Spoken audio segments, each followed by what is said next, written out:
एक छोटी सी गलती जो सब कुछ बदल कर रख देती है। दो छोटे भाई एडवर्ड और अल्फोंस अपनी माँ को वापस लाने के लिए फॉरबिडन मैजिक का यूज करते हैं, लेकिन खुद अपनी सबसे बड़ी चीज खो बैठते हैं। एक भाई अपना हाथ और पैर खो देता है और दूसरा अपना पूरा शरीर। अब दोनों की एक ही तलाश है, फिलोसोफर स्टोन, एक ऐसी चीज जो मैजिक के कानून को तोड़कर उन्हें उनकी असली जिंदगी वापस दे सकती है। लेकिन क्या उनका ये सफर उन्हें उनकी मंजिल तक ले जा पाएगा? कहानी के स्टार्टिंग में हम एक आदमी को देखते हैं जो कि एक मैजिक परफॉर्म करने जा रहा होता है और तभी सीन शिफ्ट हो जाता है। कैप्टन बैटले बताते हैं यह है आइस एल्केमिस्ट। यहाँ मैजिशियन को एल्केमिस्ट कहते हैं। ये सेंट्रल प्रिजन से भाग गया है और इसे पकड़ने की जिम्मेदारी मैं तुम्हें देता हूँ रॉय। और हाँ, उस लड़के को जैसा चाहे तुम यूज कर सकते हो। आप किस लड़के की बात कर रहे हैं प्रेसिडेंट बैटले? मैं कुछ समझा नहीं। अरे वही full metal alchemist Edward Alaric. यार यहाँ के लोग झंडू है। यहाँ आने के लिए हमने ट्रेन की टिकट पकड़ी भाई। छोड़, अब हम कुछ और कर भी नहीं सकते, तो जल्दी उस झंडू को पकड़ते हैं और यहाँ से निकलते हैं। इधर हम आइस एल्केमिस्ट को देखते हैं, वो ऑफिसर से बच के भाग रहा होता है। रुक जा वरना शूट कर देंगे। और तभी वो अपने आइस एल्केमिस्ट का यूज करता है जिससे वो वाटर को अलग अलग फॉर्म में बदल सकता है, जैसे आइस या हॉट वाटर में। वो उन ऑफिसर्स पे अटैक कर देता है और जाके दूसरे ऑफिसर्स को पकड़ के उन्हें उबाल देता है, क्योंकि ह्यूमंस में भी 70% वाटर ही होता है। और तभी एक वेपन उसकी तरफ उड़ते हुए आता है। ओह एल्केमी, हाँ ये तो बहुत डरावना है। कुछ बड़ा करने के लिए छोटी कुर्बानी देनी होती है और इसे ही इक्विवेलेंट एक्सचेंज कहते हैं। नहीं, इसे नहीं कहते, दोनों अलग चीजें हैं। और तभी एडवर्ड एल्केमी का यूज करके उस खंजर को एक बेसबॉल बैट में बदल देता है, क्योंकि वो किसी भी चीज की शेप को मैनिपुलेट कर सकता है, उसे किसी भी चीज में बदल सकता है, और वो भी बिना ट्रांसम्यूटेशन सर्कल के। वो उस पे अटैक कर देता है और पीछे से उसका भाई अल्फोंस, लेकिन वो दोनों के अटैक को टैकल कर लेता है और एडवर्ड पे अपने एल्केमी का यूज करता है, लेकिन कोई असर नहीं होता, बस उसके कपड़े फटते हैं। ये क्या, कोई असर नहीं हुआ? कैसे? एक सेकंड। जीनियस एल्केमी स्किल बिना ट्रांसमिटेशन सर्कल के और राइट आर्म ऑटोमेल यानी लोहे का। क्या तुम full metal alchemist Edward Alaric हो?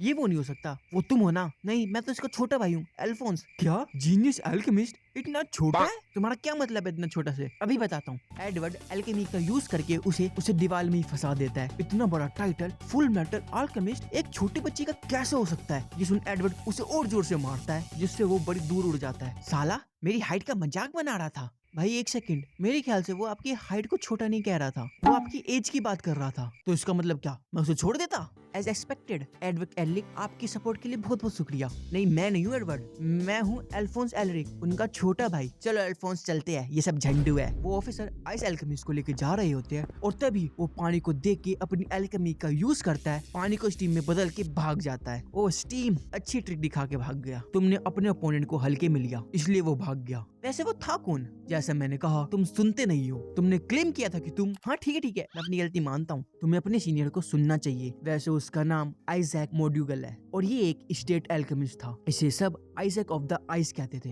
वो इस बार वॉर में हमारे साथ बहुत अच्छे से लड़ा था और वॉर के बाद वो रॉन्ग एक्टिविटीज में इन्वॉल्व हो गया, तो इसलिए उसे पकड़ना हमारी प्रायोरिटी है और अगर ऐसे चलता रहा तो हमें उसे मारना होगा। मैं नहीं मारने वाला उसे, एज योर विश। वैसे तुमने रास्ता ढूंढ लिया अपनी बॉडी फिक्स करने का, तुम मुझे इसके लिए थोड़ा टाइम दोगे? तभी एक ऑफिसर आते हैं। ओ रोए मेरे भाई, अगर मैंने आइस एल्केमिस्ट को पकड़ लिया तो मुझे प्रमोशन मिलेगा? बताओ बताओ। और ये क्या, Elric brother, nice to meet you. मैं मैस ह्यूजेस हूँ, लेफ्टिनेंट कर्नल, लेकिन मैं छोटा भाई हूँ अल्फोंस एलरिक। ये क्या, इसका मतलब ये है फुल मेटल अल्केमिस्ट ना छोटा? तुम्हारे लिए बेहतर होगा कि तुम मुझे छोटा ना कहो, वरना तुम्हारा मुंह तोड़ के मुंह में दे दूंगा। कैसे? तुम बोल के तो दिखाओ।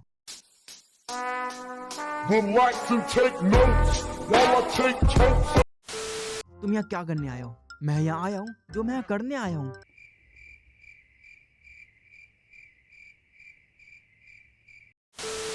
मेस अपनी प्राइवेट पॉकेट से एक फोटो निकाल के कहता है, ये देखो, ये है मेरी ब्यूटीफुल वाइफ ग्लेसिया और उससे ज्यादा क्यूट एलिसिया। अगर तुमने कोई जगह बुक की है रुकने के लिए तो उससे अच्छा तुम मेरे घर चलो। और अगले सीन में हम देखते हैं कि वो मैस के घर आए होते हैं। इधर मैस 99.9% फादर की तरह अपने बच्चे को बियर्ड छुपा रहा होता है। बेटा गैस से मिलो, वो उन्हें देख के कहती है ये कितने बड़े हैं और ये उतने ही छोटे। ये सुन एडवर्ड गुस्सा हो जाता है और गुस्से में समझाता है मैं हूँ बड़ा भाई एडवर्ड एलरिक और ये है मेरा छोटा भाई अल्फोंस एलरिक, और ये बात अपने छोटे से दिमाग में बैठा ले छोटी सी बच्ची। अब बड़े होके भी छोटे कैसे रह गए? तो ये तो मैं छोड़ूंगा नहीं बदमाश बच्ची, अल्फोंस छोड़ मुझे, इसको तो मैं पीट पीट के भरता बना दूंगा। इतनी कॉमेडी के बाद वो अंदर जाते हैं और अंदर डिलीशियस खाना देख के एडवर्ड का गुस्सा शांत हो जाता है और वो खाने पर टूट पड़ता है। अल्फोंस को खाना ना खाता देख मैस कहते हैं तुम खाना खाने के लिए आर्मर को उतार क्यों नहीं देते? जिसमें दोनों बहुत घबरा जाते हैं। अल्फोंस अभी एल्केमी ट्रेनिंग कर रहा है, आप चिंता मत करो, इसके हिस्से का भी मैंने खा लिया है। चलो हम सोने जा रहे हैं, बाय गुड नाइट। अगले सीन में हम सेंट्रल प्रिजन को देखते हैं। क्या जोक मारा है, मैं तुम्हारे साथ काम करूं? केमले चलो साथ मिलके उस बैडले के बच्चे को खत्म करते हैं। मुझे पता है इस बार वॉर में तुमने उस नर्क को देखा था और तुम्हें ये भी पता है कि वो बैडले हमारे साथ क्या करेगा, और तभी तो तुमने उन ऑफिसर को मारा था। नहीं मुझे गलत मत समझो, मैं नहीं सोचता जैसे तुम गधे सोचते हो। मैंने उन्हें इसलिए मारा क्योंकि मैं उन्हें मारना चाहता था बस, और कोई कारण नहीं था। ठीक है तो यहाँ पड़े पड़े सड़ते रहो। तभी सीन शिफ्ट होता है मैस के घर पे। वहाँ एडवर्ड बेड पे लेटा होता है। भाई क्या वो खाना टेस्टी था? हाँ बहुत टेस्टी था। अच्छा ऐसा है तो मुझे ये अपनी डायरी में लिख लेना चाहिए, जब मेरी बॉडी वापस आ जाएगी तब मैं ये खाऊंगा। हाँ बिल्कुल भाई, मेरी बॉडी तुम वापस कब लाओगे? जल्दी मेरे भाई। सीन शिफ्ट होता है, हम उसी आइस एल्केमिस्ट आइजैक को देखते हैं। बस एक बार और, इसके बाद तुम सीधे नर्क में जाओगे बैडले। रिपोर्ट की माने तो कल रात आइजैक भाग गया था सेंट्रल प्रिजन से। हम इस सिचुएशन को और लंबा नहीं खींच सकते, सब ब्लॉक कर दो, चप्पा चप्पा छान मारो और जहाँ भी वो दिखे उसे शूट कर देना। और अगर किसी भी तरह वो इन सबसे बच गया तो इस बार वो मुझसे नहीं बचेगा। सीन शिफ्ट होता है, जल्दी इधर आओ, यहाँ 5 लोग मरे पड़े हैं, जल्दी हेडक्वार्टर में रिपोर्ट करो। ये कैसे एक्सप्लोड हो गए? वो इसलिए क्योंकि ह्यूमन की बॉडी में 70% वाटर ही होता है। अगर इन्हें रैपिडली गर्म किया जाए तो ये ऐसे ही एक्सप्लोड हो जाएंगे। चलो हमें जल्दी उसे ढूंढना होगा। इधर हम आइजैक को देखते हैं, वो जगह जगह ट्रांसमिटेशन सर्कल बना रहा होता है और तभी उस पर कोई अटैक कर देता है। जैसा सोचा था, आप मेरे अटैक से बच जाओगे सर आइजैक। ओ ये आवाज तो आर्मस्ट्रॉन्ग की है। हाँ ये मैं हूँ एलेक्स लुइस आर्मस्ट्रॉन्ग एल्केमिस्ट। अच्छा तो ये संभाल। High pressure jet spray attacks, ये सारे बेटुके के अटैक तुम्हें मेरे मुक्के से नहीं बचा सकते। और तभी एक बहुत बड़ा धमाका होता है जिसे एलरिक ब्रदर और सारे ऑफिसर देख लेते हैं और पलक झपकते ही वो वहाँ पहुँच जाते हैं। लेकिन आइजैक पॉइंट को भाव बना के वहाँ से निकल जाता है। जल्दी चलो एलरिक ब्रदर्स। और दूसरी तरफ हम आइजैक को एक बिल्डिंग के ऊपर देखते हैं और तभी किसी की आवाज आती है, बहुत टाइम हो गया तुमसे मिले आइजैक। ओ रोए या कहूँ फ्लेम आर्केमिस्ट। और तभी रोए आइजैक पे फ्लेम से अटैक कर देता है। हमें लग ही रहा होता कि आइजैक अब गया, लेकिन वो पानी की शील्ड बना के खुद को बचा लेता है और पानी का ब्रिज बना के वहाँ से भाग जाता है और भाग के अपने ट्रांसमिटेशन सर्कल के पास आता है। लेकिन वहाँ एलरिक ब्रदर्स उसका इंतजार कर रहे होते हैं। भूल के भी भागने की कोशिश मत करना, अरे भागना किसको है। और तभी वो एल्केमी परफॉर्म करता है, रेड लाइटनिंग होने लगती है। लाइटनिंग हर उस जगह हो रही होती है जहाँ भी वो ट्रांसमिटेशन सर्कल बना होता है। ये देख एडवर्ड डरने से ज्यादा एक्साइटेड लग रहा होता है, क्या ये फिलोसोफर स्टोन है? और तभी हवा में की मॉइस्चर फ्रीज होने लगती है। एडवर्ड एलरिक, मिलिट्री का कुत्ता, स्टेट एल्केमिस्ट, क्या तुम्हें जरा भी पता है ये कंट्री क्या करने की कोशिश कर रही है? हाँ मुझे पता है। नहीं, अगर तुम्हें पता होता तो तुम समझ जाते कि मैं ये सब क्यों कर रहा हूँ। और तभी अल्फोंस आके आइजैक पे मुक्के लात की बारिश कर देता है। बहुत बढ़िया अल्फोंस। ओ तुम्हारे पास फिलोसोफर स्टोन है, तुम किसके बारे में बात कर रहे हो? अगर तुम सीधे तरीके से नहीं बताओगे तो मैं तुम्हारा। ओ चुप करो, ये टाइम नहीं है ये नॉनसेंस बातों का। और तभी आइस की दीवार बना के वो वहाँ से भागने लगता है और ये देख एलरिक ब्रदर वहाँ से जान बचा के भाग रहे होते हैं। ओए गंजे जान बचा और भाग। नहीं मैं इसे रोकूंगा, वो भी अपने मुक्के से। वो उसे रोकता तो है लेकिन दूसरी डायरेक्शन में मोड़ देता है जहाँ पे बिल्डिंग्स में लोग होते हैं। अबे गंजे ये क्या किया? भाई ये सारी आइस की दीवार एक दूसरे से कनेक्ट हो रही है और सीधे सेंट्रल प्रिजन की तरफ जा रही है कि ये सेंट्रल प्रिजन को जमाने तो नहीं वाला। और दूसरी तरफ हम देखते हैं कि आइजैक सेंट्रल प्रिजन की तरफ बढ़ रहा होता है। ब्रैडले अब टाइम आ गया है कि मैं तुझे नर्क की तरफ भेजूं, वो भी अपनी आइस से।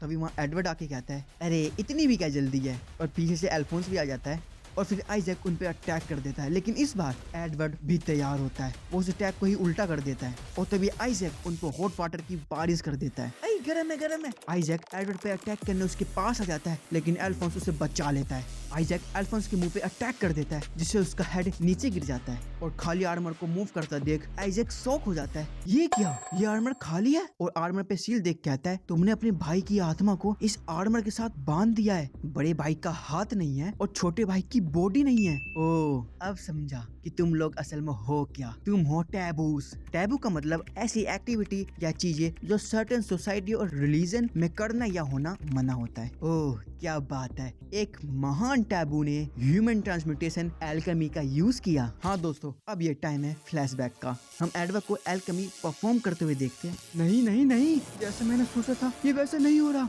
वो एक आर्मर में वही सील बना रहा होता है जो अभी हमने देखा है। मेरे भाई को वापस कर दो, वो मेरा एक लौता भाई है। बस फ्लैशबैक खत्म। तुमने नर्क की तरफ अपना पहला कदम बढ़ा लिया है। ये बोलते ही एडवर्ड तेजी से उस पर अटैक कर देता है और अल्फोंस आके उसे नीचे गिरा देता है। हार मान लो, यहाँ पानी नहीं है। तुम भूल गए, हमारे अंदर 70% पानी होता है। और आइजैक अपने ब्लड से खंजर बना के एडवर्ड पे अटैक करके उसे घायल कर देता है। भाई, अल्फोंस उसे संभालता है। तुम लोग इस देश की सच्चाई नहीं जानते। और हम देखते कि वो आइस की दीवार सेंटर प्रिजन को भी जमाने लगती है। और यही तो आइजैक चाहता था। वो वहाँ से घायल और हंसते हुए वहाँ से चला जाता है और भाग के गली में आता है जहाँ प्रेसिडेंट ब्रैडले उसका इंतजार कर रहे होते हैं।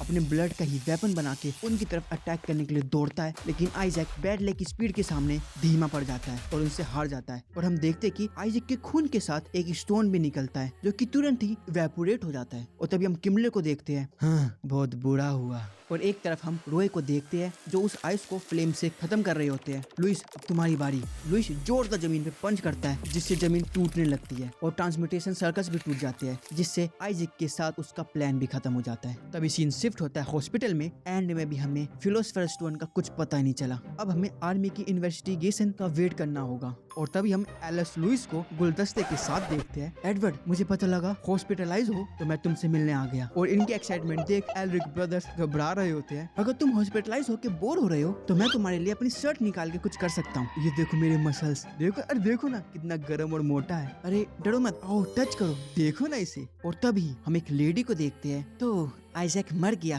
खैर, वैसे भी तो वो हमारे लिए एक बेकार ह्यूमन पिलर ही था। वैसे फिलोसफर स्टोन का क्या हुआ? और एक तरफ हम एक आदमी को देखते हैं जो कुछ खा रहा होता है। कूल टोनी, तुम बेकार की चीजें खाना बंद नहीं करोगे?